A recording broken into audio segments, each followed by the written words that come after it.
tuku hausia moko sia li ekina ikai hata umua ihe fononga uhua e mamahi hulu ai ahi ahi ikai ha amanaki ki he mo ui o kufie mau ke whakau ki he kakai kotoa o whaasisu o kufie mau ke ulo atu a ene mama ia ki tau tolu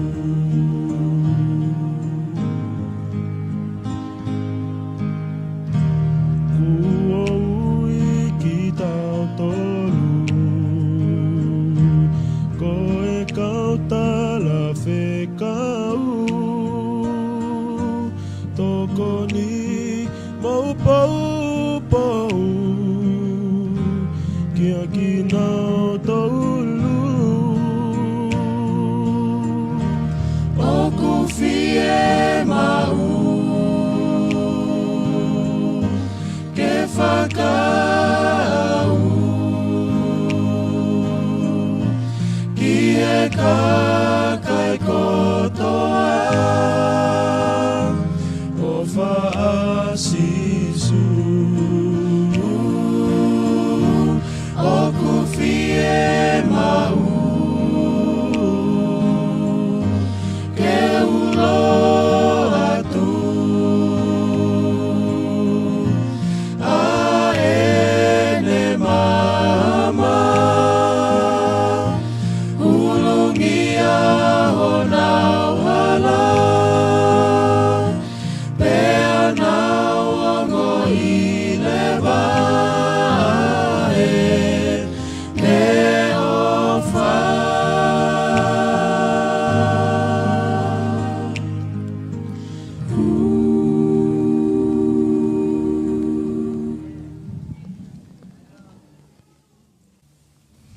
Malo e tau ma we pongpongin sias.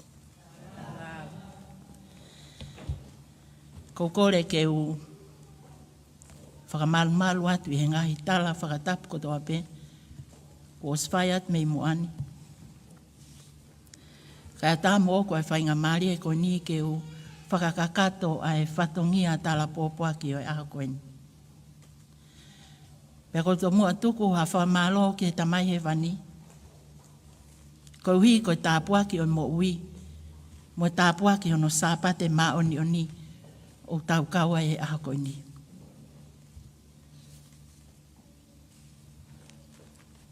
Tupe mua ke u. Ngā wea ki ai whainga maari e koeni. Ke u malo atu ki he tangata eiki i whaiwhekau. O matangi e wha. Stephen Fine te aupa. Vai pehe ki e whae e whakalau maari e. Lilieta te aupa. Mo si ngahi fofonga kotoa pe. Hoku whaamili matangi e wha. A usia e tau whanau.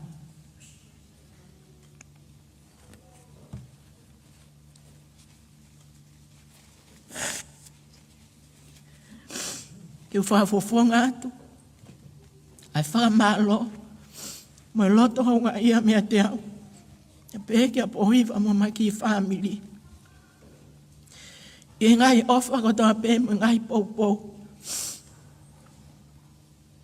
Neo ngoi taimi na mau mawa ai miheni. Honga ke mau tolu. Hena mau ilo whakapapau. Ai ofa tuli mai. Moe ofa kumi mai. Nai mo onia. O lawe ai o mau ki family. Whamalo lai atu.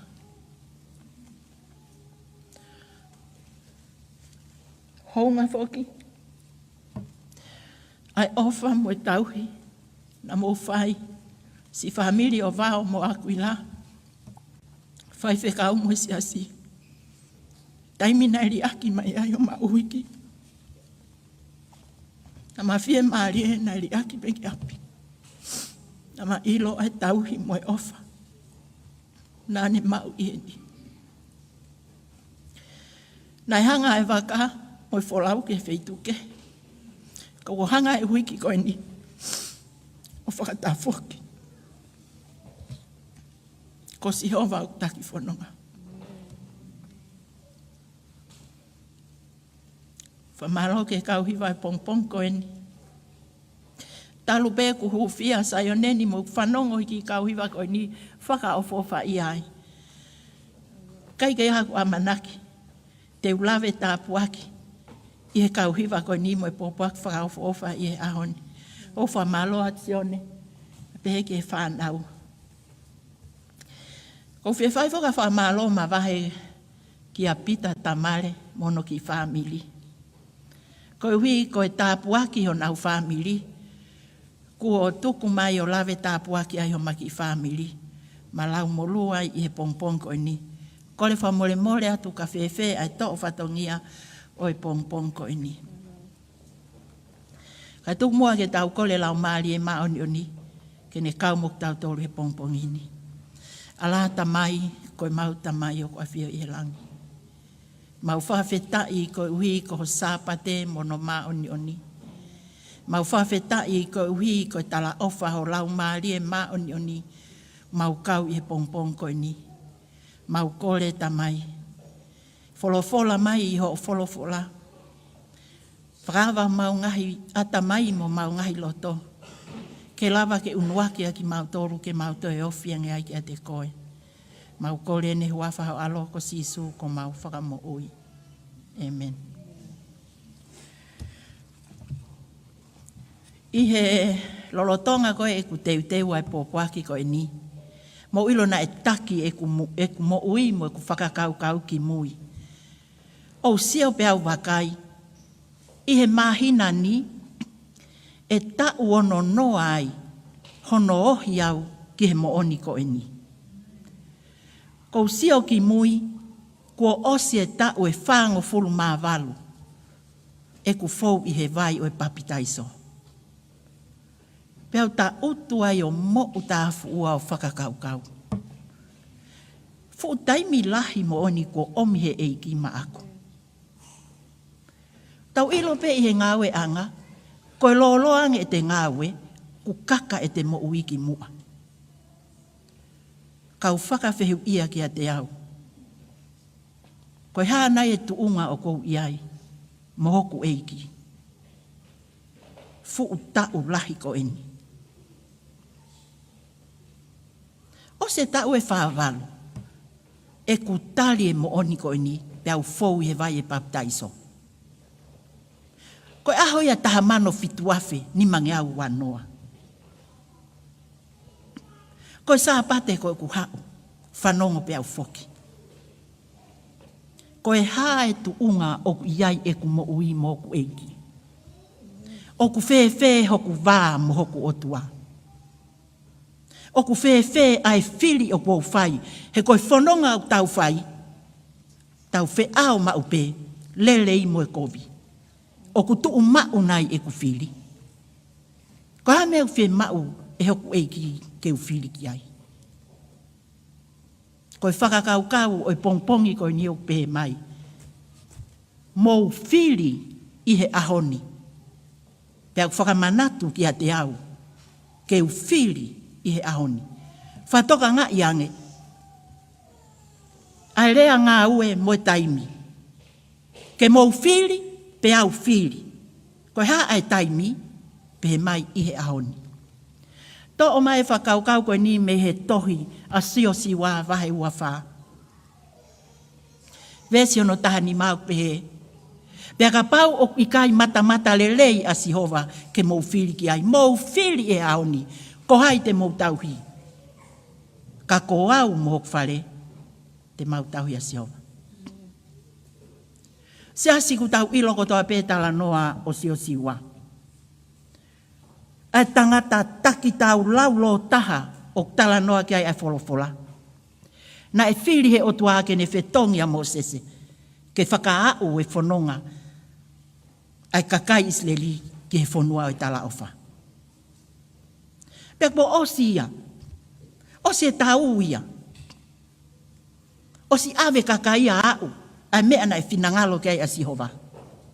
Tau ilo ka atoa pētala noa ko ini.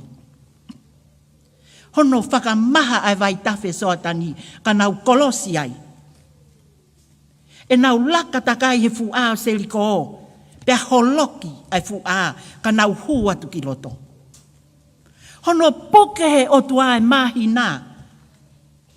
Moe laa o tatari he.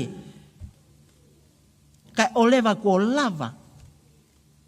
Ai tau na e whai e sio siwa mo ni kau tau ke nau ikuna. O si kahatoa ia o tuku ia ke tawhaaki. Tau o menta toke vesi wa wha. Koe whakato tola aeni a sio siwa. Ta uene te au hongo fulu a sio siwa. Ko ofie tai mia ke osi ai ene mo ui me mama koini. Tala mai e vesi uluaki oi vahe ua wha. Na ane ui. Na ane ui e kau mātua me ngahi whaahinga. Ai kau matapure, ai kau hou eiki. Ai kau whakamau. O iki nau tolo o mai ki si kemi peane lea ki aki nau tolo. Manatu whakatotola aene a sio siwa. Kene mālolo. Pea tau whakaongo. Ai mea na e mahu inga ki he loto o sio siwa. Kene lea aki ki he kakai. Pea ne tok mālolo. Tau iloko toa pe. I he tau mo ui tau lau ia koe rea tuku. I kai ko ia. Kai ai hataha ko tātai i. Kene osi me mama koe ni. O guai rea tuku ai tamai ki he foha. O fefine. O guai rea tuku ki he waifi. O guai rea tuku ai whanau. Pea koe lea tuku. Koe mea peia o ku mahu inga taha. I he loto o i toko taha koe ni. He kune ilo ko mei osi ene mo ui mei mamani. Ko ene osi e pea alo. Koe mea pe o ku mahu inga taha. Tuku i hono loto. Tene omia ki tua. Koe lea tuku ia. Pea na e pe he. Ai whaka amu a sio siwa. Ke tā naki mai. Ai kakai kai lea tuku ki aki nau tōru. Hai mea na e mahu inga. Na e tauhi i he loto o sio siwa. Mahu inga taha kene omi ke he kakai. Mou fili. Na e mahu inga ea a sio siwa. I he e nau fili. He ka tonu ai fili te nau mo ui. Pea ka hala te nau mate. Mou fili. Na hanga sio siwa to o mai e ngahi le lei kotoa pe. Na e whai e Sihova. Ma aki nau tolu. O omi ai aki nau tolu ke whanua koini. O ne whakamanatu ke he kakai. Ke nau mana toi a Sihova. Pea mou whiri ki a Sihova. Koe ana ne omi aki tau tolu. O tau to whanga i he lerei o whanua koini. Na e ilo e sio siwa. A e na tula o e kakai koini. E nau alu mo humu. Lelei pehe lelei pea kovi he kovi. Kai peke toi kehe ia mo tau tolu inga he aha koini. Tala mai koe tala tuku tatau na e whai e Mosese. Ki mua pea ne mālolo ma e kakai koini. E toia teutalono mewa he tolu taha vese ua walu. Na e oki e Mosese whai e mea tatau kotoa pe. Ka pau te mau foki o lau e vahe tolu no amo, e vahe tolu taha. Tala no ai a Mosese. E ne omi e ngahi lelei a Sihova. Tala no ai a Mosese. E ne whaka ai kakai. Whaka manatu ki he kakai. Ai lelei te mau mau. Ka pau te mau whiri. Tu umau ki a Sihova. E vesi ono hi vahe tolu no au tala mai. E fua ho o mau ngahi mea kotoa pe. Pe koe ngāwe ho mau nima, ho mau whanga monu manu, ho mau ngowe te nau fua. Ka pau te mau whiri ke mau tauhi ki a Sihova. Kai lau ai vesi taha fitu mo taha walu tala mai te mau auha. Ka pau te mau whiri ki he whiri ka mau li aki a Sihova.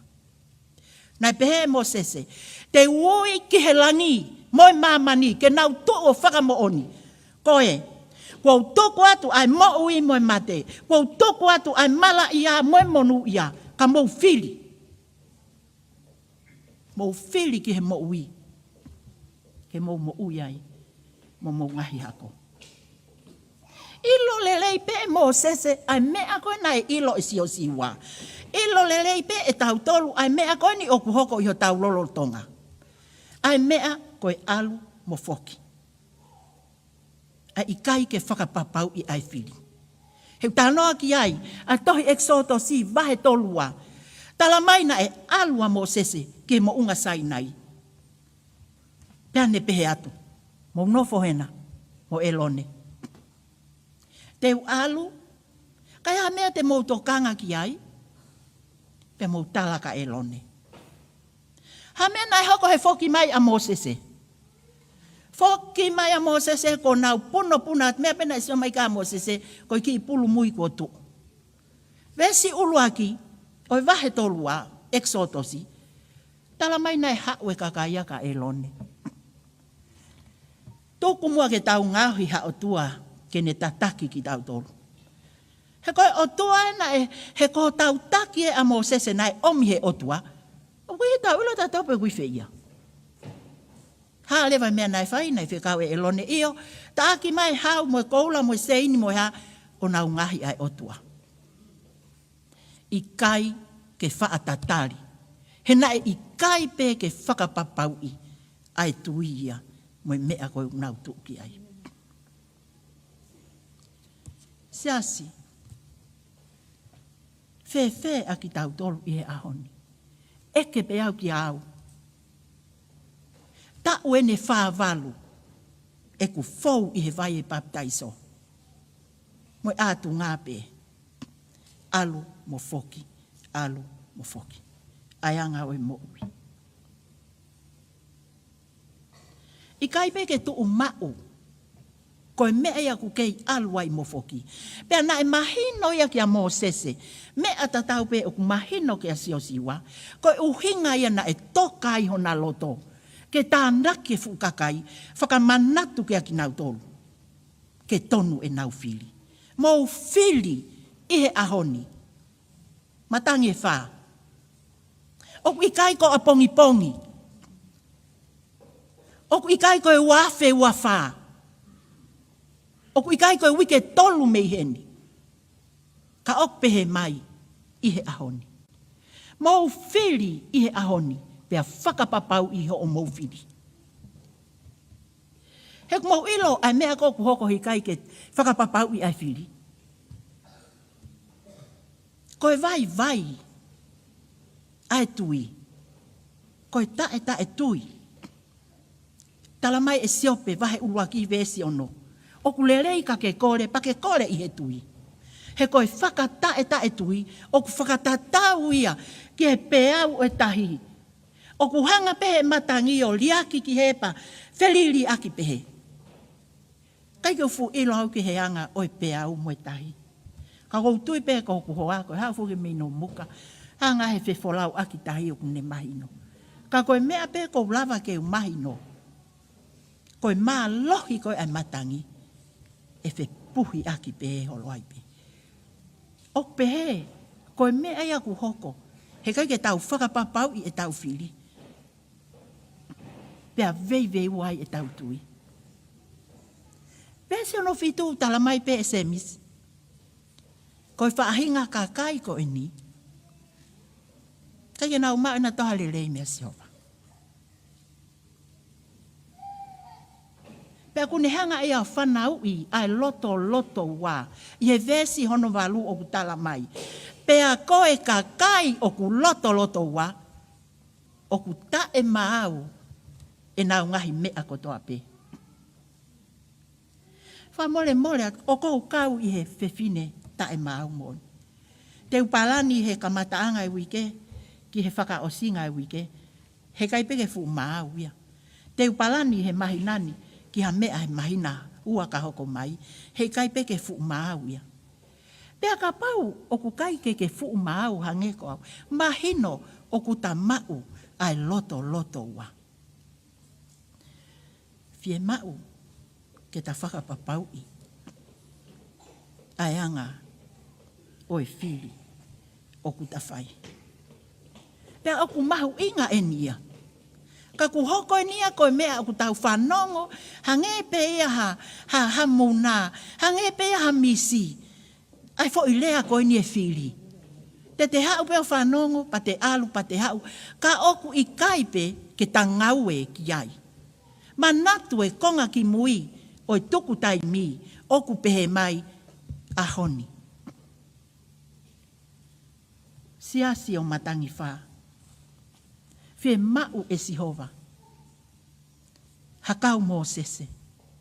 Fie mau e Jehova. Hakau sio siwa. Ke ta taki ene whanau whaito tonu. Ki he api o kune teu kai foki mai. Fie mau ia ke ta whaito tonu. Fie mau ia ke ta uraki whiri taua. He na e sio e kakai o Israeli kia mō sese. Pea nau sio hoke ki a sio siwa. Na ana tuu whaito tonu. Fie mau he eiki ke pehe ayanga e tatuu. He na e osi whakapapau i e mō sese o sio siwa e na whiri. Pehe mai a sio siwa. Mō whaiteria. Mō whaiteria. Ka ko au mohok whare. Te mau tauhi a siova.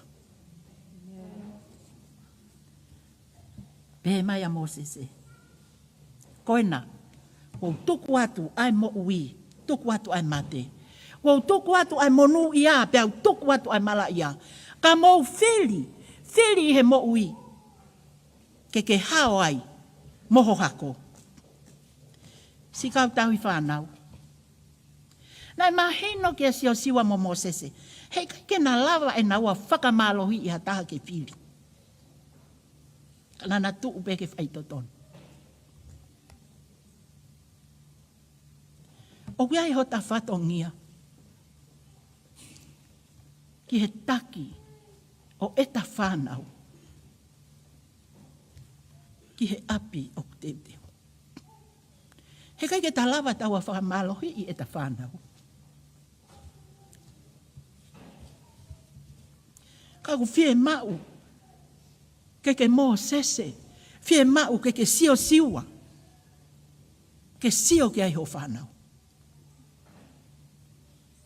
Kai ke tala ofa, kai ke pe mai wholofola ia, te ke whiri ke a Jehova, pe ai fie marie, e alu ai ho whanau, alu ai ho whanau, pe te ke sai, e whai ngofua i kai. He koe whanonga u tau whai mi taimi ki itaniti, o ku alu whakataha pe ai lelei moi kovi. Te ke fau he whai ngata a. Te ke fau he mamahi. Ka mou ilo hono tāpua ki. Tala mai e te vita. Ia sāme wa tolu vese whā. Neongo e ku ewe ewa i he tele au malu aki ai mate. He i kai teu manawahe. He i kai teu manawahe. He i kai teu manawahe au ki a kovi. E koho o toko mo o waakau na whakawhie maari ia. Ko pau ke tau fau he telea o e mate. Ko pau ke tau fau he vai. Ko pau ke tau fau he afi. Ko pau ke puhe ngia ki tau tolu he matangi. Whakamanatu atu e lau a te vita. O i kai ke fie mau ia ke tau mana wahe. He ko ene toko mo ne waakau. Whakawhie maari ia. Whaamu e pongpongi ko ini. Whaamiri matange wha. Ke tau to o eni. Mahu inga ia. O wai hoko pe. Hange e peha whananga. Hange e peha mea ku ke ongo ki ai. He ko tau wanga mahenta to ongo nia ko tau teri ngā. Tau e nia fia. Ka ku fie mau e pongpongini ke ma kehe. Fie mau e pongpongini ke ma vahe. Ko o fili. Ke whaia he ahoni. Ko e fili ko ia. Ke whaia he taimini. Pea ke tuu mau ai. Whaamuange pe to koni mai lau maa lia maa oni oni. Kia ki tau tolu. Whaamiri, pehe ke siase. Mo e fili. O tau whai i he ahoni. Amen.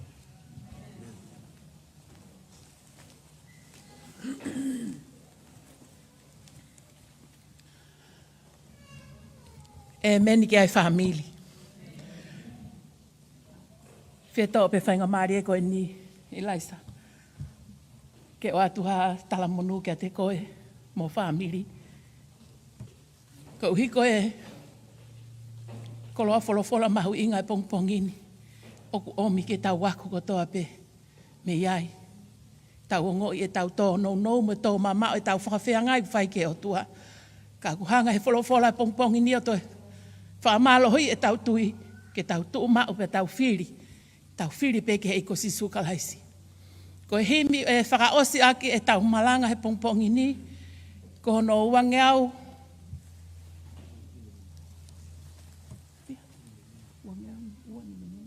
Uani meni mahimi mo kataki me hake olunga. Ke tau hiwa tuk mo whakaongo mai ki he piano e pongpongin malo.